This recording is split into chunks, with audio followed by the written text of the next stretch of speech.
My name is Shigeru Miyagawa. I teach at MIT. In this brief presentation, I would like to make some observations about media. I'm particularly interested in forms of media that have emerged, that have interactivity built into the design.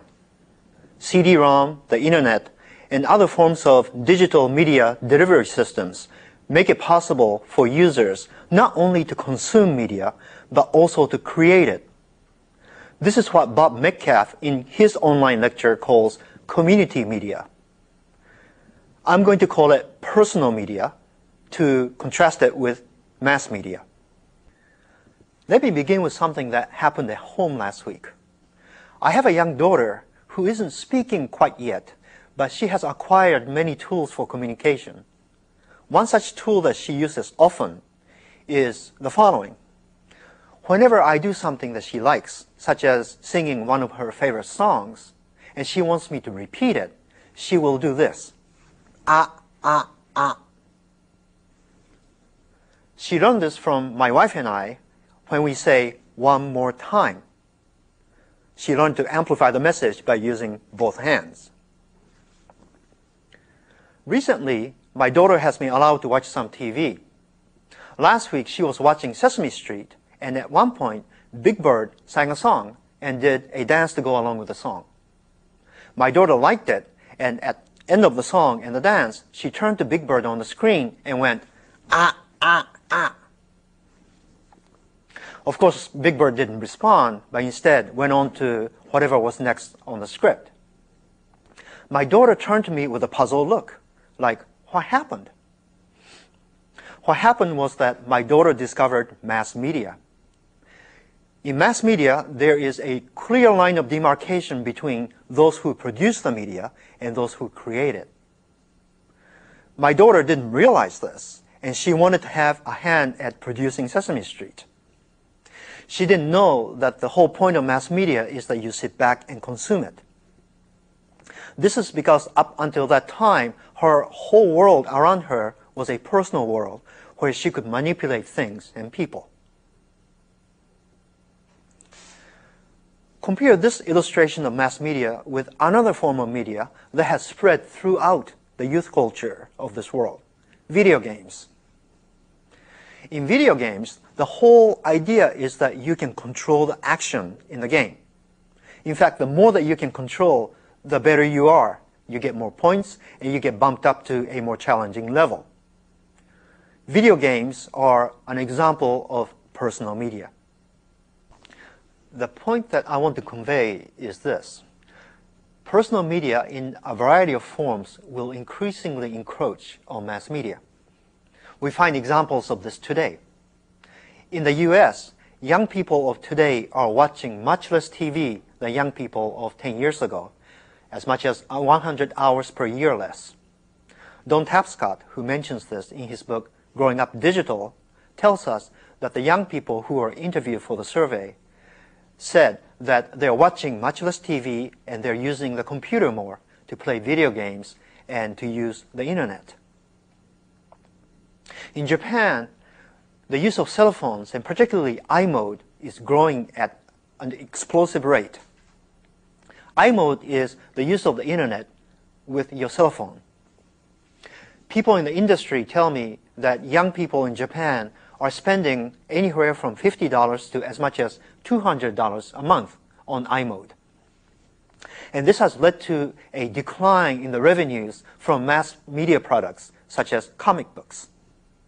Comic books are a mammoth industry in Japan, but with young people using more and more of their disposable income on iMode and other forms of personal media, we can expect that the revenue will continue to decline from mass media products. I now want to turn to my own work with media. I created a multimedia program called Star Festival with a team of media and curriculum specialists from MIT and from other institutions in the Boston area. Star Festival is very much a personal media. It's about my own story of a Japanese who grew up most of the time in the United States. What I want to tell you are some concrete examples of what I saw happen in the Star Festival classrooms. I can tell you that just about everything that I saw was a surprise, and often it was exactly the opposite of what I expected. Star Festival is a multimedia program. It has video, graphics, soundtrack, text, and 300 original photographs from my family collection. These photographs are, for the most part, black and white, and these photographs gave me the first clue that the kids were using Star Festival in a way that was completely unexpected. I observed Star Festival classrooms in Boston in other areas. One day I was in a kindergarten class in Boston, and the teacher was using Star Festival. After a while, the teacher told the kids, "Go and play with Star Festival." The kids clicked around the program randomly for a while as if they were playing video games. But then there arose spontaneously a consensus that they should look for a certain kind of photographs. These photographs they decided to look for are photographs of me when I was their age. There are several photographs like that in Star Festival of when I was a kindergartner. When the kids were satisfied that they found all of the photographs of me when I was their age, then they went on to explore the rest of the multimedia space, but with those photographs as a starting point. Now, I thought that was neat, but I didn't really understand the significance of it at the time. Later, I was visiting the same school in the same building, and I was in the 5th grade class. And to my surprise, the same thing was happening. The 5th grade kids were going through the program looking for my photographs of when I was a 5th grader, around age 10. Once they looked for all and found all of the photographs of me when I was their age, then that became the beginning, the starting point by which to explore the rest of Star Festival. What did this mean? Well, you could probably think of many ways to understand this. For me, what it signified is something fundamental to any form of media, the notion of point of view. Point of view. From whose perspective is the media being presented? The kids in Boston, the kindergartners and 5th graders, found their own point of view in Star Festival. The kindergartners by finding my photographs of when I was a kindergartner, and the same with 5th graders. The important thing is that they found this point of view on their own. It wasn't presented to them. By taking this point of view that they discovered, they were able to go inside the program, and beginning with that point of view that they established, they were able to explore Star Festival from that point of view that they selected on their own. This is fundamentally different from mass media.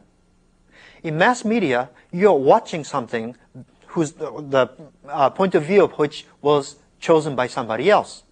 So you are never inside the program, but you're always outside of it. As a result, you're not able to manipulate the media for your own point of view. Personal media is a kind of media where the user is able to select his or her own point of view. Often, it's the user's point of view or someone like the user. The second point I want to make about personal media is the idea of appropriation. To create personal media, you need material, stuff to build it with. In personal media, you take whatever you need to create the best possible media. With more and more things becoming digital, this idea of appropriation becomes easier and easier. Now, this is completely different from mass media. In mass media, content is sacrosanct.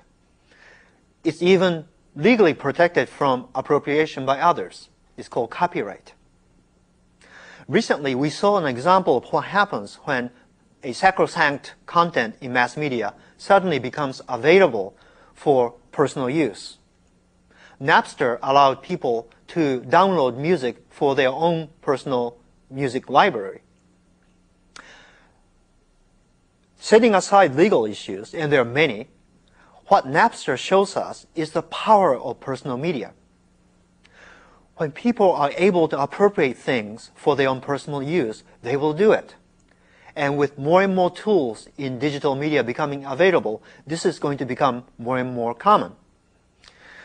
The difference between what originated with you, the user, and what didn't will become blurred.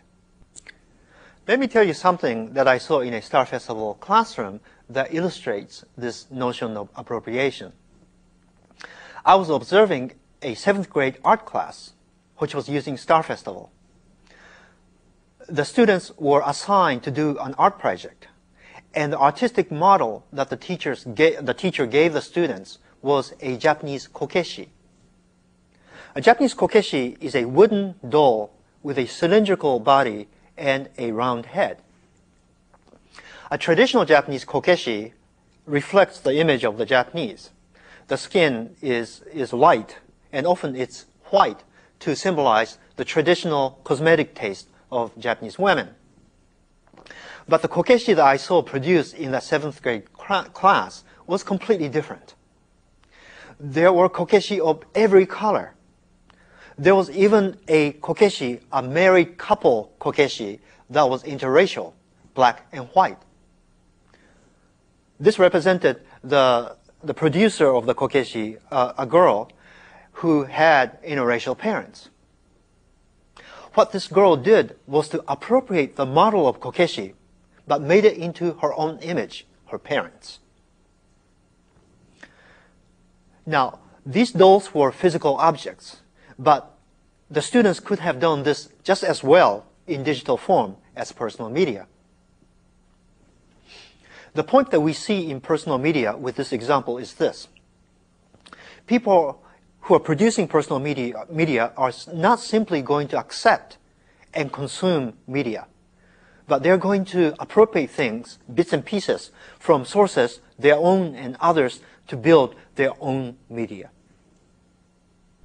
The third and final point I'd like to make about personal media and Star Festival is an all point. We all like to tell our own story. I'd like to show you a clip from Star Festival that has triggered many, many stories from young people. This is a site from Star Festival about my mother and her experiences in World War II. There is an introduction to Star Festival which we placed on the same website that you're watching now. The site that you just saw about my mother has triggered many stories from young people about their grandparents and ancestors suffering under the Japanese occupation, the German occupation, and stories about slavery. Some of the stories came from kids of Chinese and Korean ethnicity who talked about their grandparents suffering under the Japanese occupation. These stories were moving and painful and deeply ironic. In telling the stories of their grandparents, they had appropriated, the young kids had appropriated bits and pieces from my mother's site, which was a site of a Japanese who suffered during World War II. To sum up, I talked about the increasing spread of personal media. I noted 3 features of personal media that I saw in Star Festival. The ability to control point of view, the ability to appropriate things, and storytelling. I'd like to finish this presentation by looking at some of the consequences of what I said for education and also for mass media. First, education. There are 2 points I'd like to make. The first point is that it is important that we institute media literacy into the core curriculum. This is a point that my colleague at MIT, Henry Jenkins, has been pushing for some time. Young people are going to be spending more and more of their time creating personal media of different forms, and not just for entertainment, but for education as well. They'll have at their disposal an increasing array of tools for creating personal media, but they won't necessarily have the knowledge for creating sophisticated media. They need to be taught the know-how to create such media. Students will be very interested and highly motivated in being educated on media literacy. The second point about education is how we teach the kids. We can think of the traditional classroom as one that reflects the world of mass media.